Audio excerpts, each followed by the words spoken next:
Olá pessoal, relembrando aqui, né, uma introdução do que é genética, tá? Para a gente entender a genética, primeiro a gente tem que lembrar que genética ela tá ligada a gene, a cromossomo, tá? Alelos, a características hereditárias, aquelas que são passadas de pai para filho. O que é o gene? É um fragmento de DNA, um pedaço de DNA, tá? E esse pedaço ele pode ser transformado em uma característica, em um fenótipo. O locus é o local do cromossomo onde se encontra o gene, tá? Alelos, que são genes alelos? Genes que ocupam o mesmo locus em cromossomos homólogos, ou seja, genes, né, que ocupam o mesmo local em cromossomos que são pares, um cromossomo do pai e um cromossomo da mãe, tá? Cromossomos homólogos, cromossomos que possuem genes para a mesma característica, como por exemplo, cor do cabelo, cor dos olhos. O que é genótipo? Tá?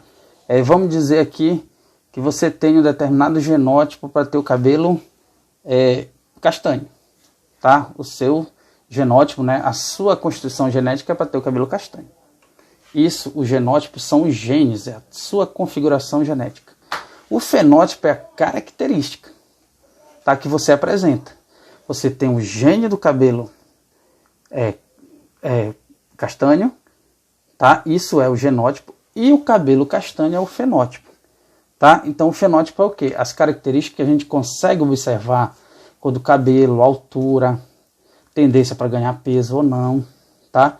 Claro que esse fenótipo ele pode ser mudado, não é verdade? Seu cabelo ele pode ser pintado de louro, ruivo, tá? E verde, azul, depende do seu desejo, né, no momento, certo? Então, fenótipo ele pode ser mudado e genótipo não pode ser mudado. O que é fenocópia, né? É uma cópia de um fenótipo. Aí tá falando, né? Fenocópia, tá? Para ficar melhor entendido aí, pessoal, fenótipo você pode mudar, na verdade. Você é uma pessoa magrinha, tem uma tendência genética, né? Como a gente diz, puxou para o pai, puxou para a mãe. Mas você vai para uma academia, você malha, se alimenta e você fica forte, né? Então você mudou o seu fenótipo, mas não mudou o seu genótipo. Os seus genes estão do mesmo jeito ali, certo? Gene letal. O próprio nome aqui, né? Esse aqui não precisa nem explicar muito, que é um gene que ele pode ser letal, né? Ele vai te matar, ou a pessoa nem nasce. Aí a gente vem alguns conceitos, né? Também gene dominante é aquele gene que está presente, tá? Que a gente precisa de apenas um gene para ele se manifestar.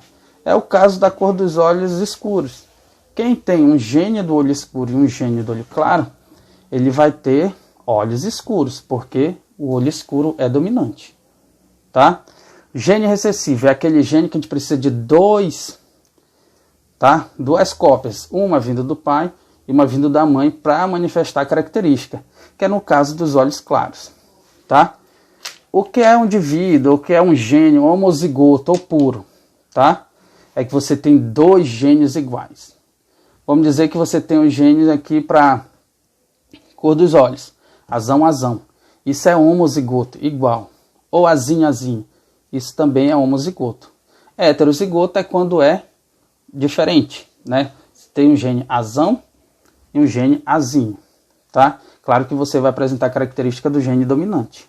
Então você é um indivíduo heterozigoto ou híbrido, claro que levando em conta apenas aquela característica. Aí a gente entra agora, né, no Mendel, né? Ele é conhecido como o pai da genética, tá? E ele ficou bastante famoso pelos seus estudos com ervilhas, tá bom? E por que ele fez estudo com ervilhas? Porque elas tinham fase de cultivo, o ciclo de vida delas eram curtos, tá? Ela aceitava a autofecundação, certo? E elas tinham característica bastante diferente, plantas altas, plantas baixas, ervilhas amarelas, ervilhas verdes, ervilha lisa, ervilha rugosa. Então isso aí dava para diferenciar muito bem uma da outra.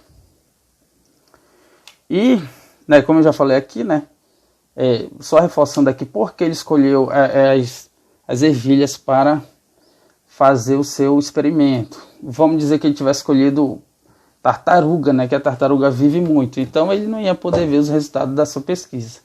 Então, as ervilhas têm fácil cultivo, né, ela tem característica muito bem observada, ciclo curto, e ela pode ser autofecundada, né, então se tu pega um indivíduo homozigótico e tu quer cruzar com outro homozigótico, tu pode usar ele mesmo, porque aceita a autofecundação, que não acontece, por exemplo, na espécie humana, né.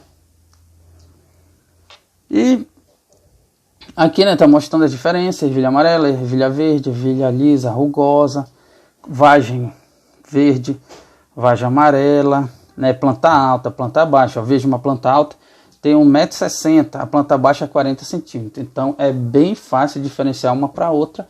E quando o Mendel fizesse esse cruzamento, ele seria muito bem observado, né, muito facilmente observado. Aí, aqui a gente entra na primeira lei de Mendel, né, pessoal? Pureza dos gametas. O que diz a primeira lei de Mendel? As características do indivíduo são condicionadas por pares de fatores, genes, que se separam durante a formação dos gametas, indo apenas um fator para cada par. Sim, o que isso significa? Pessoal, as nossas características, elas são condicionadas por um par de genes, né? Vindo um gene do pai e um gene da mãe. Por que ele fala que isso se separa? Quando ocorre a meiose, né? A meiose é o quê? Uma célula mãe dá origem a 4 células filhas com a metade de cromossomos da célula mãe, tá? Isso aí ela vai se unir novamente durante a fecundação. Não é verdade? As características que nós apresentamos, elas são do pai e da mãe, tá? Claro que algumas características são observáveis, porque são de genes dominantes, e outras não são observáveis porque são de genes recessivos. Tem muita gente que tem um gene do olho claro, mas a gente não consegue ver isso, ele não aparece o fenótipo do olho claro, né? Ele só tem apenas o genótipo. E aqui a gente tem um exemplo de cruzamento, né, pessoal? No famoso quadro de Punnett, que facilita o cruzamento, que são os cruzamentos dos genes na hora da reprodução. E ervilhas amarelas, né, é uma característica dominante, então ela pode ser representada por 2 V's grandes, ou ela pode ser também representada por um V grande e um V pequeno, já que ela é dominante. A ervilha verde, ela só vai acontecer, né, ela só vai apresentar essa característica quando tiver 2 V's pequenos. Aí nesse cruzamento aqui, a gente cruzando ervilhas amarelas e ervilhas verdes,